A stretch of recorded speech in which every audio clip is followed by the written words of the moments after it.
સુરતમાંથી એક મહત્વપૂર્ણ સમાચાર સામે આવ્યા છે। ઉત્તરાયણ પર્વને ધ્યાનમાં રાખીને સુરતમાં ટ્રાફિક પોલીસ દ્વારા જનસુરક્ષા માટે વિશેષ પગલાં લેવામાં આવ્યા છે। પતંગની દોરીથી થતા અકસ્માતોને અટકાવવા માટે સુરતના અઠવા લાઇન્સ ચોપાટી 4 રસ્તા પાસે ટ્રાફિક પોલીસ દ્વારા સેફટી બેલ્ટ લગાવવાની કાર્યવાહી શરૂ કરવામાં આવી છે। જિલ્લા ટ્રાફિક શિક્ષણ વિભાગ દ્વારા ખાસ જાગૃતિ અભિયાન ચલાવવામાં આવી રહ્યું છે। લોકો ઉત્તરાયણ દરમિયાન પતંગની દોરીથી થતી ઈજાઓથી બચવા જરૂરી સાવચેતી રાખવા અપીલ કરવામાં આવી રહી છે।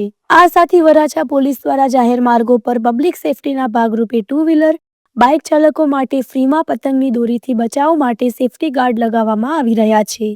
રસ્તા પર ફરતા વાહન ચાલકોને પણ સુરક્ષા અંગે માર્ગદર્શન આપવામાં આવી રહ્યું છે। પોલીસનું કહેવું છે કે ઉત્તરાયણ દરમિયાન કોઈપણ નાગરિકનો જીવ જોખમમાં ન પડે તે પ્રથમ પ્રાથમિકતા છે। વ્યસ્ત 4 રસ્તાઓ અને જાહેર સ્થળોએ પોલીસ દ્વારા વિશેષ તકેદારી રાખવામાં આવી રહી છે। ઉત્તરાયણ પર્વ સુરક્ષિત અને આનંદમય બને તે માટે પોલીસ પ્રશાસન સતત નજર રાખી રહ્યું છે। આજ રોજ સુરત શહેરના વરાછા પોલીસ સ્ટેશન વિસ્તારમાં જે કામરેજ વરાછા મેઇન રોડ ઉપર વૈશાલી 3 રસ્તા પાસે માનનીય પોલીસ કમિશનર શ્રી અનુપમસિંહ ગેહલોત સરના માર્ગદર્શન અને સૂચના હેઠળ ડીસીપી ઝોન 1 સરની અધ્યક્ષતામાં વરાછા પોલીસ સ્ટેશનના પીઆઈ શ્રીઓ, પીએસઆઈઓ તેમજ સમગ્ર ટીમ 2 વ્હીલર ચાલકોની આગામી ઉત્તરાયણના તહેવાર નિમિત્તેની સુરક્ષા સારું જે આપણે જોઈએ છીએ કે ઉત્તરાયણના સમયે દોરીથી ગળાના ભાગે તેમજ શરીરના અન્ય ભાગે ઈજા થવાથી ઘણા લોકોના માટે જીવલેણ બને છે, એ રીતે ઘવાય છે।